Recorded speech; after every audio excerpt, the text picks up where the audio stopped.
Yo, what's going on, everybody? Hey, this is your boy JC from JC Eagles Talk, and tonight I have with me another Lions fan. So I'm about to let him introduce himself and just tell him a little bit about you. Okay, my name is Fayez. I go by Lions Guy. You can find me on Twitter, Lions Guy 9. Been a Lions fan since 2011, so kind of a Stafford homer. Right for the fan sided sideline report. You can see the link right there. It's pretty much it. Yeah. All right, so hey, I know we was talking backstage, right? Now I asked you a question, right? So did you witness the 0-16 start, and when did you become a fan? So you told me you saw it, but you still choose to become a fan 3 years after that. So what made you become a Lions fan, and how long you been a Lions fan? So yeah, it's 2021, so it's been about 10 years, a decade. It was local cable, so I didn't really have any access to any other teams weekly. So it was Mhm. easier to keep up with the Lions and learn their roster. That's why I became a Lions fan. Also, I was told it's bad, you bandwagon. You don't want to like the better teams. You want to stick with your hometown team. That's about why I Yeah. became a Lions fan. Yeah.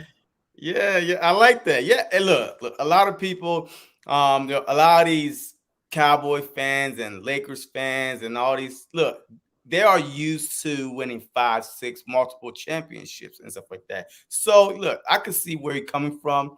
Hey, I've been an Eagles fan my whole life, and I never see them winning a Super Bowl until 4 years ago, and it felt so like, man, it felt like the weight of the world just got lifted off my back. Like there's no more ring pop jokes. Like there's no more, you know what I mean? None of these, y'all ringless. So it feels good when you do go through the struggle with your team, the bad times, because you enjoy the good times even more. You know what I mean?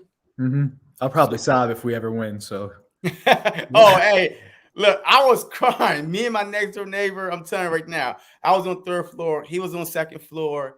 And as soon that ball hit the ground, man, we both opened the door. I ran downstairs. We hugging each other, jumping up and down. It felt so good to be able to say, my team, the Philadelphia Eagles, have won the Super Bowl. So, I mean, so that's through all the championships we had, a championship conference, a championship we've been through, like in the early 2000s, and the one Super Bowl that we did go to in 03, 04. I saw them lose. Man, it took so long to get back to it. So we really, really enjoyed it. So, but all right, so hey, look, let's go. Little quick injury report here for the Philadelphia Eagles. It seems like our whole team is on the injury report. So I don't know. It's because of this past Sunday loss we had, and they are still moping and soaking about it. But we did have a few people with a couple rest issues, ankle issues. Devontae Smith got a headache; he didn't practice. We got people with hamstring. So hopefully, hey, it's Wednesday. We still got a few more days before um uh, the the official injury report come out. So hey, hey, we'll see if it gets better. So as far as the lines, what could you tell me who is hurt or like injured on the line scene? Right now, I think the most significant injury we have going on is our nickel cornerback, our slot corner. It's AJ Parker. Dan Campbell, the head coach in a conference, said he thought it was a lot worse than it actually is. So that's good news. I know Quez Watkins is your slot receiver, correct? He's actually, well, no, he's our outside receiver. We play Rager and Smith at the slot Both of sometimes. them. So yeah, we Okay. alternate them. So, but mainly Rager is in the slot and Smith is on the outside, but it depends what the play calling is. So yeah, AJ Parker, he's an undrafted free agent. He's actually been pretty solid this season for the Lions. If he can't go, it looks Hmm. like it's going to be Nicole Roby Coleman, and he's been on our practice squad. So who knows how he's going to play? That's the one I would look for. DeAndre Swift, he'll probably play. He's been dealing with the groin injury all season. Hawkinson, same thing. He's been limited every week before the game. Trey Flowers, he should probably play as well. So looking at those guys, I would say most likely they're all going to play. Okay. All right. So before the season started, I mean, every fan did their prediction and how well they think that their team was going to do.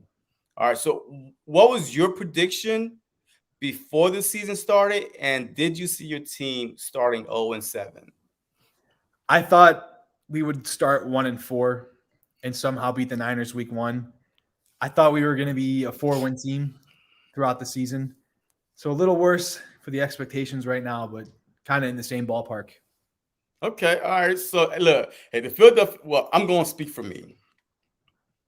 The worst case I saw us doing was about 8 games, winning 8 games. Well, yeah, winning only 8 games. The best case I had us winning 11 games because looking at the teams, right? When the schedule came out and when your roster was finalized, the Philadelphia Eagles have a lot of talent. On the offensive line, all our guys made it through training camp, no injuries, first time in a long time. So we felt comfortable. As long as our offensive line is intact, we got a top 5 offensive line. And then on the defensive side, exact same thing. Hargrave, hey, we've been hearing nothing but good things. Barnett, man, he tore it up all throughout a training camp, and then the season started, and now we're 2-5. So I've seen the line play. I watched them play a couple times. I said it yesterday, and I'm about to say it again. I really think that y'all are the best 0-7 team I've seen play in a long time. So what's the problem? Like, why ain't y'all finishing these games? Because sometimes y'all get a lead, y'all playing with the lead, and then all of a sudden, like, y'all end up losing. So, I mean, is it youth, coaching? I mean, what is it? I'd say it's a little bit of everything. First thing is we have a new scheme on defense and on offense. Anthony Mhm. Lynn, coming from the Chargers, is our offensive coordinator. He's implemented a whole new scheme. On defense, we're switching from a 3-3-5 from the Patricia ways. We're going to just a regular 3-4 that's very Mhm. similar to the Saints and the Rams scheme. I know the Saints run a 4-3, but the Rams run a 3-4. They kind of did a little hybrid. It's a Yeah. bit confusing. So we got the whole team is new schemes they had to learn. Then we got to look at the injuries. We lost Frank Ragnow, best center in the NFL, arguably. Mhm. We lost Taylor Decker, top 10 left tackle. So our offensive line, I believe they lead the league in pressures allowed. So it's Mhm. not altogether there. And it's a whole new head coach. It's an adjustment period, if that makes any sense.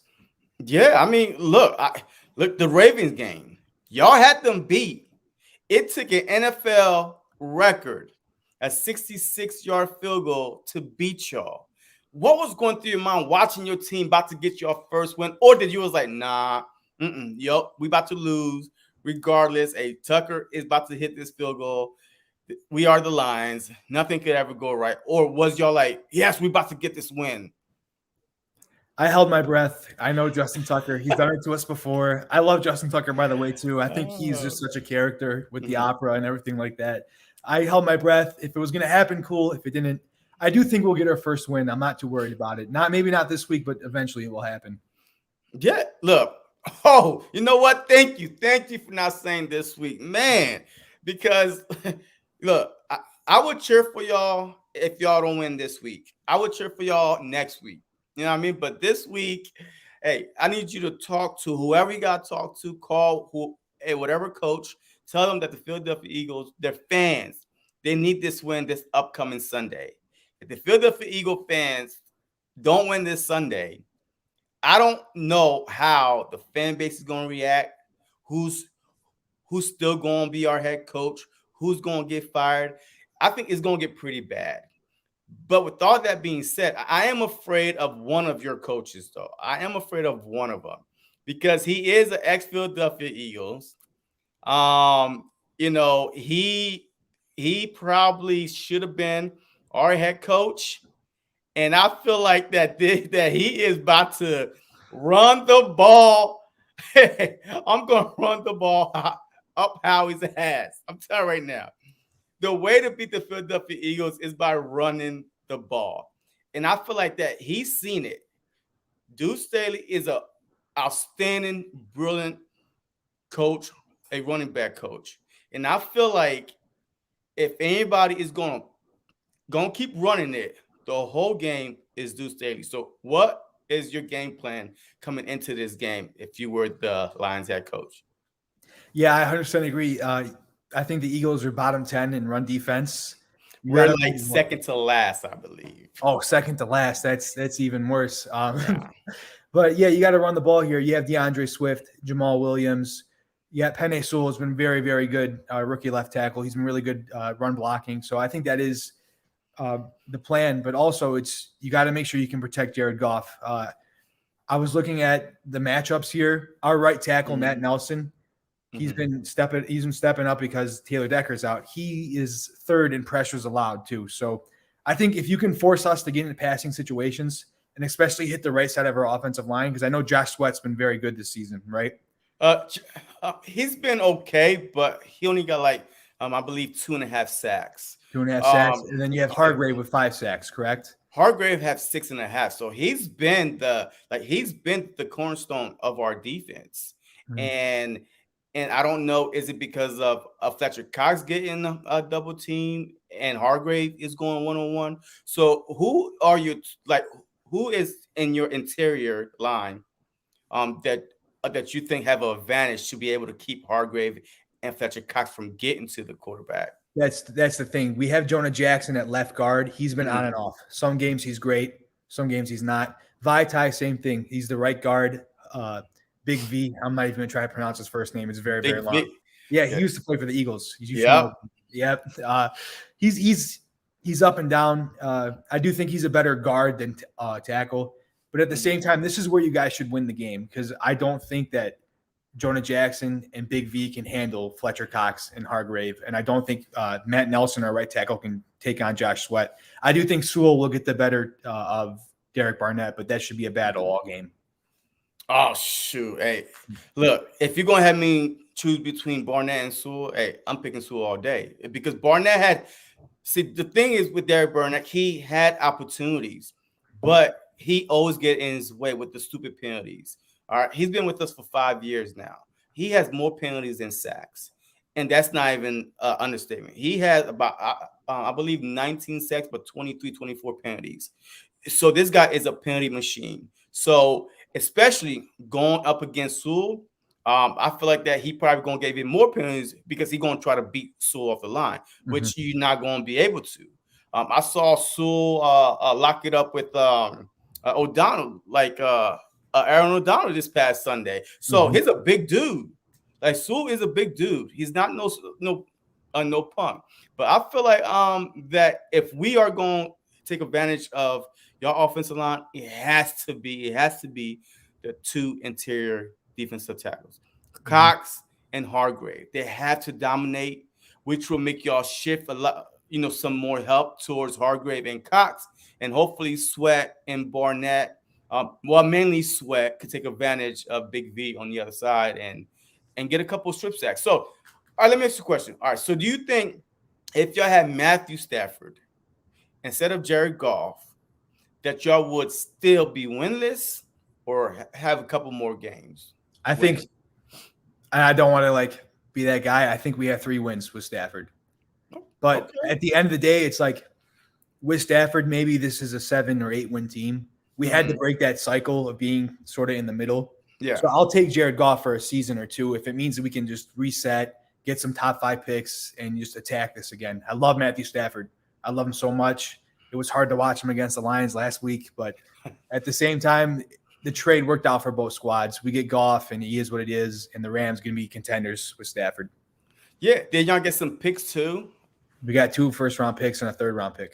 Okay. All right. So, hey, look, not everything is going to be all bad. If y'all, I mean, like, I don't know where y'all going to fall from number 1 through 5 in the draft, but hey, you have the potential to build either get a quarterback or just keep building that offensive line and then try to give Golf some protection. Because remember, Golf, 3 years ago, was in the Super Bowl. He was in the Super Bowl, so he cannot be that bad. He was literally being talked about an MVP candidate. You know what I mean? So man, is it the scheme?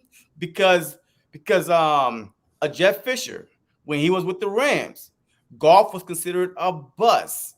Like, oh my God, get rid of him. And then Jeff Fisher left.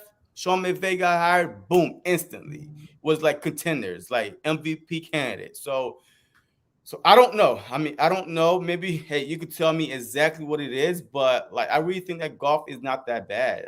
Like I believe that it's up to the coach to put all their players in the right position to succeed. I'll say this: I think Goff, when everything is perfect, Hmm. he's a good quarterback. I think without McVay, it's really tough for him to do it. I go back and watch the All 22 film Hmm. on the sideline. Our receivers get open. They might not be the best receivers in the NFL, but they get open. And there's a lot of times where he just checks it down, or he second guesses himself, or the pressure gets there and he caves. Jared Goff is one of the worst quarterbacks under pressure out of all the starters, I believe. I think it's a statistic on PFF. He's Hmm. also one of the worst deep ball throwers. So some of it is the team, but I would say most of it's Goff. I can't sugarcoat it. He's been really, really bad for us. All right, so hey, talk to me about your wide receivers or your playmakers. All right, so who are your playmakers on the offensive side that probably would give the Eagles the most fits? Obviously, DeAndre Swift, whether it's Oh running the ball or out of the man. outfield, he's gonna cause havoc. I have him on my fantasy team too, so that's gonna be good. Should be fun for me. Then in the receiving core, I think you got T.J. Hawkinson, especially on those short routes. He's a big body. He's hard to tackle. He's hard to cover. Mhm. You might not see him kill you guys on the outside as much or deep down because Goff isn't just hitting him, but he's going to get those receptions. I believe he's on pace for 92 catches this season, which would be the most from a Lions tight end in a while. Receivers, this is where you should have sort of a easier time. We got Khalif Raymond. He's pretty solid. Amon-Ra Mhm. St. Brown. He's been up and down this season. He's a rookie. He's our slot receiver. Mhm. I don't really know who our other outside guy is. We've had a lot of injuries. Sometimes it's Kadero Hodge. Other times it's Geronimo Allison. And, those guys aren't top tier, but they can get the job done. All right, so if you was a Philadelphia Eagle defense coordinator, what kind of defense scheme would you play against this Lions offense? Let's see. I think last game you guys run that forefront most of the Yeah, games. we play a 4-3, but sometimes like I don't even know because 3-4. like I don't even see the third middle linebacker there. Like I don't even see like our linebacker core. Like to me, our linebacker core is always out of position. All right, so that's why the minute you say Swift, I'm like and y'all do got Jamal Williams too. He came from the Green Bay Packers, so y'all do got a two-headed monster that could run the ball a lot. And some way, somehow, the Philadelphia Eagles, yes, we play a four-man front, but we drop everybody so far back that kind of confused our own coverages because like we don't get a hand on the running back until his 5 yards like running downhill. So then we're going to try to tackle him. So I mean, so that's what I'm trying to figure out. Like, I mean, would you blitz? Would you blitz more? Would you kind of like do a whole bunch of pre-snap emotion to try to see if golf is going check out of it? Like, what kind of defense would you run against? Yeah, I would disguise a lot of blitzes, especially trying to get to that right side where it's a little bit weaker. You don't want to attack Sewell as much. And Mm-hmm. Evan Brown's our center right now. He's been pretty solid for us. So I think you want to kind of disguise blitzes, kind of confuse Goff on that in the pre-snap, as well as stacking the box. Try to stop that run. I know your linebackers haven't been perfect this season. No, perfect. Our linebacker is non-existent. Yeah. And I'm not even over exaggerating this. Yes, we have a top three tackling machine on our linebackers, but the only reason why they are tackling machines is because they are chasing the guy down. They're not meeting them at that gap, at the Mhm. hole. And even though our offensive line be getting that pressure, be pushing the quarterback back, but at the same time, our linebackers is sitting 5-7 yards back and waiting to see where the running back is at and then react. So they're not playing the gaps like a linebacker should play. So that's why I think that y'all have advantage on that side, big time, is running the ball. Who are your starters? Eric Wilson and Avery? Eric Wilson and Singleton. Okay. So and sometimes it switches from Avery to Bradley. So it's all over the place. And And that's another issue I have with it too, is because I watch every other team and I keep seeing the same linebackers in the rotation. Like I don't see nobody keep switching linebackers back and forth like we do. So that's kind of bothered me too. So I mean, we'll just see what happens. So let's talk about your defensive line. Your defensive line. Who is that dog on your defensive line that we should be concerned about? Right now, it's that's a really good question. I don't think. Listen, you guys have a really good offensive line. I don't think there's a guy who can contend with Mailata at left tackle. Maybe Trey Flowers, but he's not that good of a pass rusher. Like Trey Flowers is kind of jack of all trades. He's very good at everything, but he's not that like elite top tier pass rusher. So if we're talking about protecting Hurts, I think he's going to have a lot of time in the pocket. You got Layne Johnson on the right side. We do have some solid pass rushers. Charles Harris and Julian Okwara, they've been stepping up these past few weeks.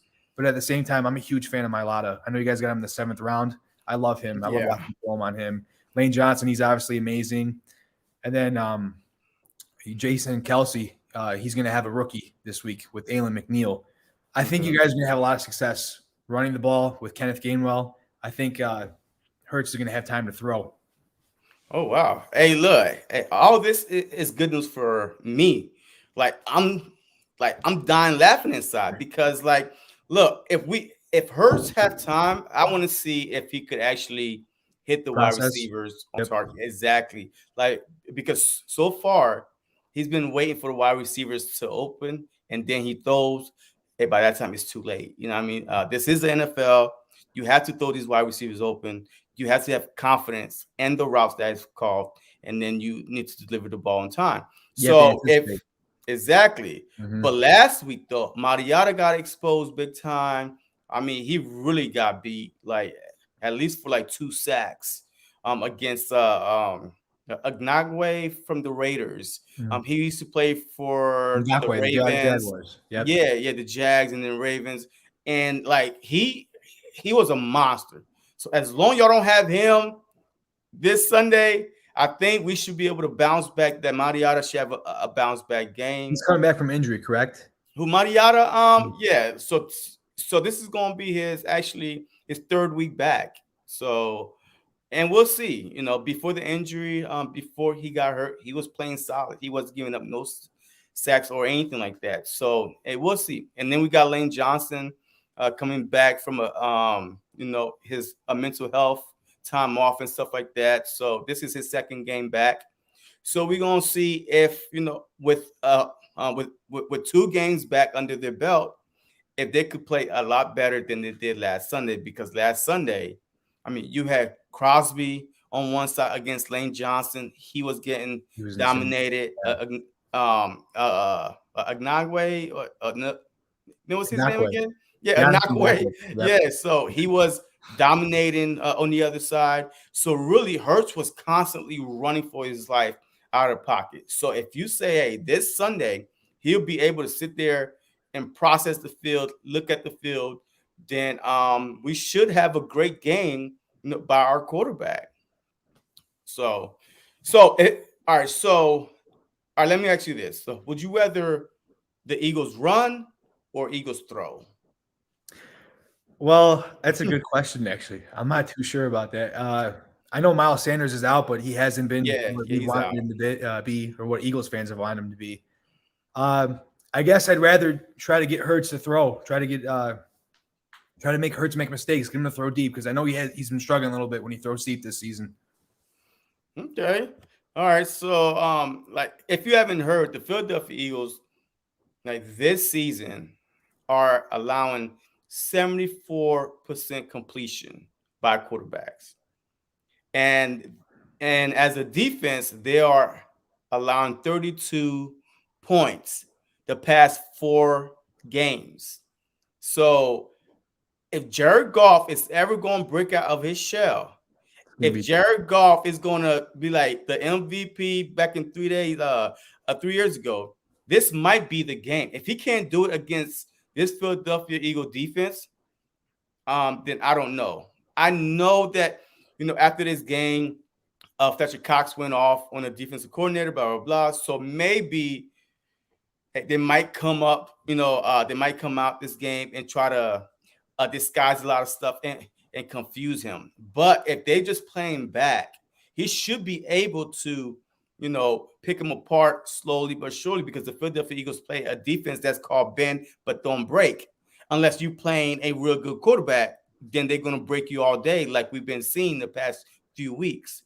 So we'll see what happened with that one.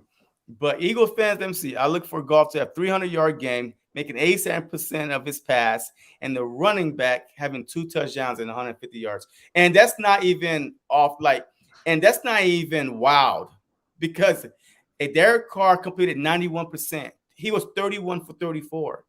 31 for 34, and we couldn't stop the running backs at all. So, I mean, as funny as it sounds to read it, it's a possibility. It's a possibility.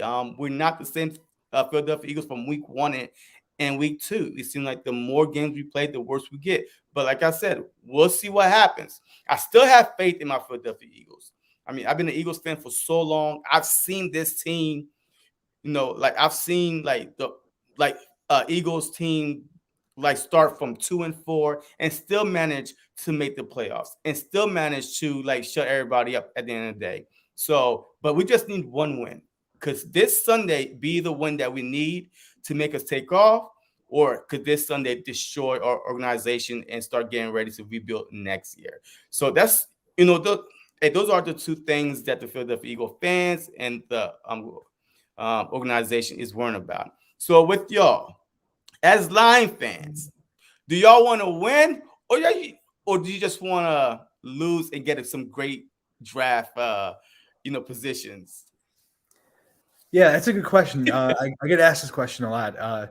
For me, it's a win-win. If It's we a win, win-win. great. I get to enjoy it. If we lose, it is what it is. It helps us get to the first pick. But I also wanted to mention something. You made a point about Fletcher Cox. He was upset.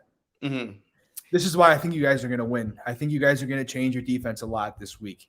I know you've been running zone majority of the time. Oh yeah, and your blitz rate's very, very low. I think hardly ever. You're going to change things up this week, and the Lions are going to be caught off guard. I think they're going to be expecting zone. I think they're going to expect Goff to have time to just sit down in the pocket and pick the zone apart. I think it's going to be different. I think you'll run some man.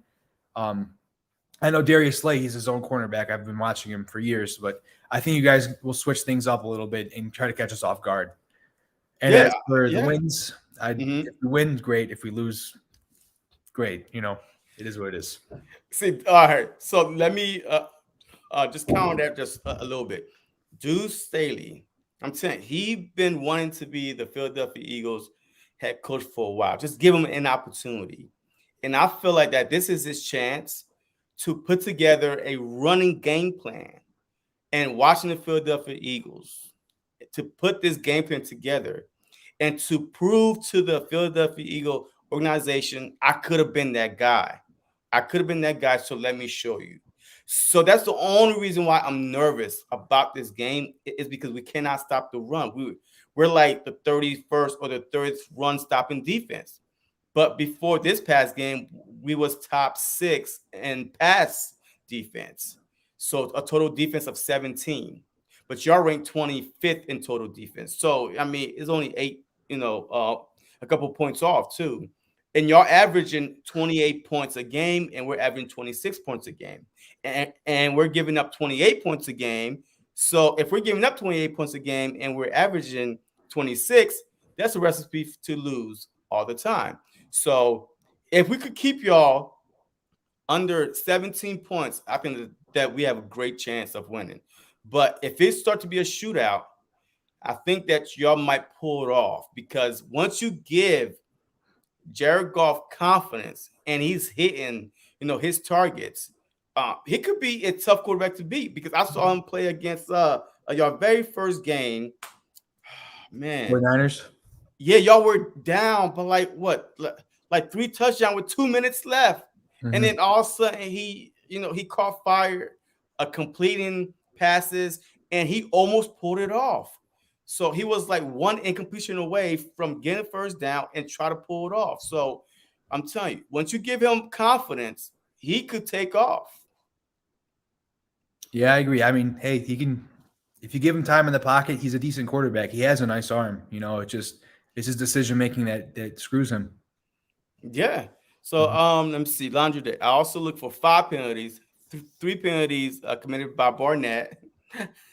Rager to drop every pass in his direction. Devonta Smith would trip over his own feet. Damn. Ertz would shine.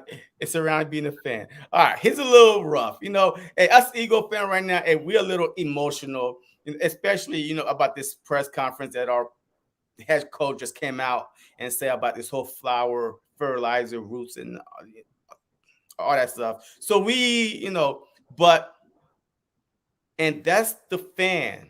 We see exactly what everybody else see. We lead the league in penalties. Like the past a couple weeks, we dropped that down a little bit, but we was leading the league in penalties, undisciplined. We had about 6 touchdowns get called back off of penalties. Touchdown, penalty. So every time something good happened, I'm looking for a flag. I'm waiting for a flag. And 9 times out of 10, it's like right there. I'm like, oh my God, it happened again. So, but if we play a clean game, protect Jalen Hurts, run the ball, our defense don't play that little stick defense. They need to play more man, especially if you don't have no bona fide number one wide receivers. You know what I mean? So this is their opportunity to bully those third string wide receivers, basically, because y'all got rid of a Galladay is gone, a Marvin Jones is gone. So the only offensive threat passing wide is T.J. Hawkinson. He's a monster. He's a beast. I had him the past couple years in fantasy, so I know what he's capable of. So, Mhm. but besides that, I feel like if we play up straight up man, and then probably change it into zone sometimes, try not, to put the same defense on the field, I think we should be good. So, all right, all right. So, if the Eagles were to lose this game, what are 3 keys that the Lions did right in order to win this game? I think it would be containing Jalen Hurts would be one of them, keeping him in the pocket because when he gets out of the pocket, he can make some plays. I've been watching him this season; he's been pretty good outside of the pocket. I would say the second would be scoring on the defense, would keeping up, I guess, with the offense, if that makes any sense. Mm-hmm. Making sure that the Eagles defense that's bad still is bad and be able to run the ball. Looking for over 100 yards rushing from our running backs so we can establish that run game so we can make life a little bit easier on Goff. And the third thing would be protecting Goff, making sure that he's not getting sacked and he's not fumbling with the small hands, all that kind of stuff. Okay. All right. So, like, I feel like our 3 keys to victory is run the ball, regardless. Because I had somebody on, like, I think yesterday. He said that y'all kind of are very good against the run, but I still kept on saying, regardless if y'all good against the run or not, you still have to try to run the ball. Mm-hmm. You cannot say, "Hey, I give up," and just throw. Because guess what? As a defense, I'm not even worried about no play action. I'm not worried about you running. I'm not worried about no play action. And now it's going to make life tougher for our quarterback. And guess what? You could blitz, you could do all this type of stuff. So I feel like we have to run the ball, regardless if we have success or not, because as the game goes on, people get tired. Defense get tired. Maybe the same holes that weren't open up in the fourth quarter, they start opening up a little bit more because they are tired. So we need to run the ball. 2, we need to protect our quarterback. We need to protect Jalen Hurts so he could have that time to be able to throw, to our wide receivers, to a Dallas Goddard, to a Smith deep or Quez or somebody. And then 3, we gotta play that man defense. We can't play zone and let Jared Goff constantly, you know, go on these 8, 9 play drives, because we've literally been giving up 8, 9, 10 play drives every game. So I would not be surprised if y'all don't at least have one 8 or 9, 10 play drive. I would not be surprised because we've definitely been giving it. So if we play man and blitz a couple times and get off the field, I think this could be a great game. I'm not going to say a blowout, none of that, because we have not been putting no good material on the field. So I'm going to say, hey, this could be a close game. So before we go, what is your prediction for this game. What's your score? I think the Eagles win by a touchdown. Eagles by a touchdown. Yeah. No points. No Was point that? spread. Points. No. Oh, shoot. I would say kind of like maybe 24-17. 24-17. Yeah. Okay. All right. So because I got us winning 21-17.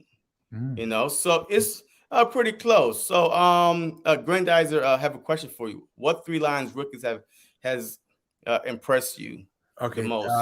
I can answer this. Should I answer it now? Yeah, go ahead. Okay. First one is Derek Barnes. He is the middle linebacker. We drafted him from Purdue in the 5th round.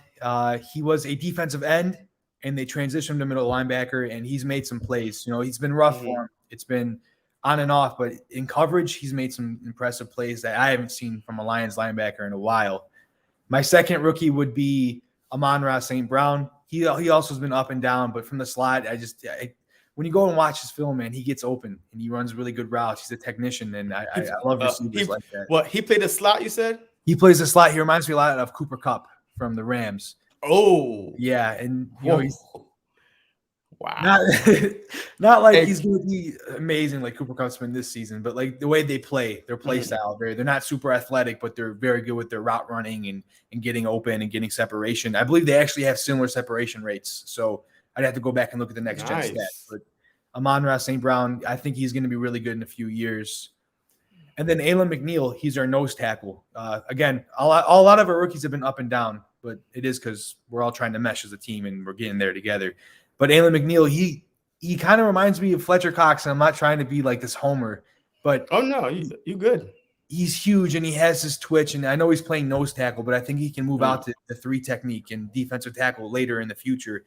He can rush the passer a little bit. He's very, very good. He's hard to move. I think those are my 3 favorite rookies so far. Nice. All right, so in your division, predict the standings for me. At the end of the year, who's first, second, third, and fourth in your division? It's pretty easy. Packers, Vikings, Bears, Lions. Packer, Vikings, Bears, Lions. Yeah. Interesting. All right. Look, hey, I still feel like in my division, it's going to be Cowboys, Eagles, Washington football team, and Giants. I agree. So at the end of the year, good teams find a way to win. But right now we're bad. But like I said, it's not how you start, it's how you finish. And I feel like we got 10 games left.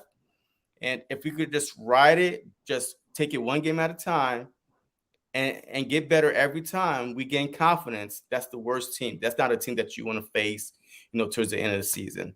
But hey, look, man, hey, I appreciate you coming on, man. Hey, one last time, hey, let them know, like what you're working on and is a little bit about yourself. Yeah, any Eagles fans, follow me on Twitter, LionsGuy9. I write for Fansided, so if you ever just want to check on the Lions, any Eagles fans want to check on the Lions, you go ahead and go to Fansided. It's called Sideline Report. You can read my stuff there. And good luck this weekend. Hey, man, I appreciate you. And, if you're a Philadelphia Eagle fan and you are on this live, hey, I already know that you are subscribed to my channel. But if you're not subscribed to my YouTube channel, go on my YouTube channel, subscribe to JC Eagles Talk on YouTube, Instagram, and Twitter, because I try to give the Eagles fan play-by-play every Sunday, especially for the ones that cannot have that can't watch the game. So that is the least I could do, is try to do the play-by-play for them. But as always, hey, this is your boy JC from JC Eagles Talk. Go Birds, beat the Lions.